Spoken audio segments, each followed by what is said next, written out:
Hello' everyone, মোৰ প্ৰথমটো ব্লগলৈ আপোনালোক সকলোকে স্বাগতম জনাইছোঁ। আমি আজি গৈ আছোঁ কলিয়াবৰ টু কাজিৰঙা। আপোনালোকে ভিডিঅ'টো চাই থাকক।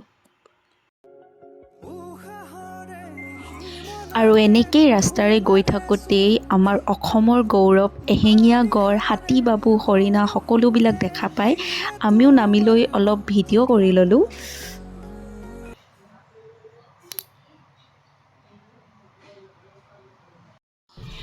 তাৰ পাছত আমি আকৌ গৈ আছোঁ। বিশেষকৈ আমি এখন মন্দিৰলৈ গৈ আছোঁ, আৰু কোনখন মন্দিৰলৈ গৈ আছোঁ আপোনালোকক দেখাই আছোঁ। আমি গৈ আছোঁ কাজিৰঙা ৰাষ্ট্ৰীয় উদ্যানৰ মাজে মাজে বুঢ়া পাহাৰত অৱস্থিত হালদিবাৰী বুঢ়ীমাই মন্দিৰলৈ।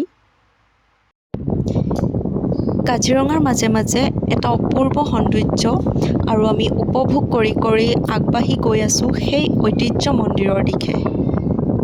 গতিকে আপোনালোকে প্লিজ ভিডিঅ'টো শেষলৈকে চাব।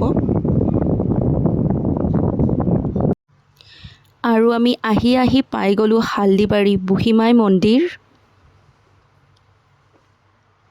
৩৭ নং ৰাষ্ট্ৰীয় ঘাইপথৰ কাষতে এই মন্দিৰ অৱস্থিত।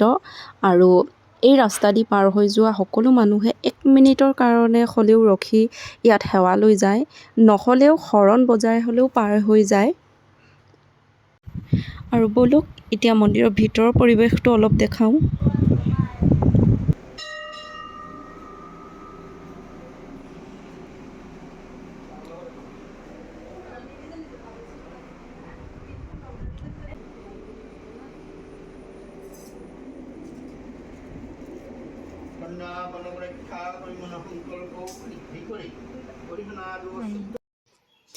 ইয়াৰ বিষয়ে কোৱা হয় যে এই যি বুঢ়ীমাই আছে, কাজিৰঙাৰ সকলো জীৱ-জন্তু আৰু সকলো মানুহকে ৰক্ষা কৰি আহিছে।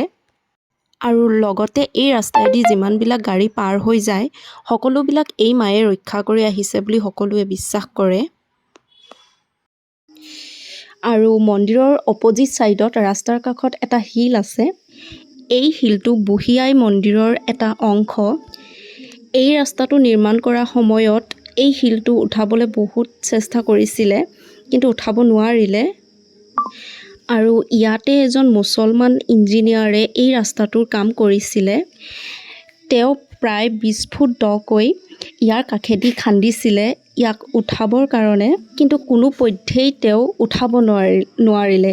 শেষত তেওঁ এটাই চিন্তা কৰিলে, ইয়াত বম দিব আৰু বম দি ভাঙি চিঙি আঁতৰাব। আৰু সেইদিনাই তেওঁৰ সপোনত বুঢ়ী আই আহি ক'লে যে এই শিলটো ভাঙিব নালাগে, এইটো তেওঁৰে এটা অংশ।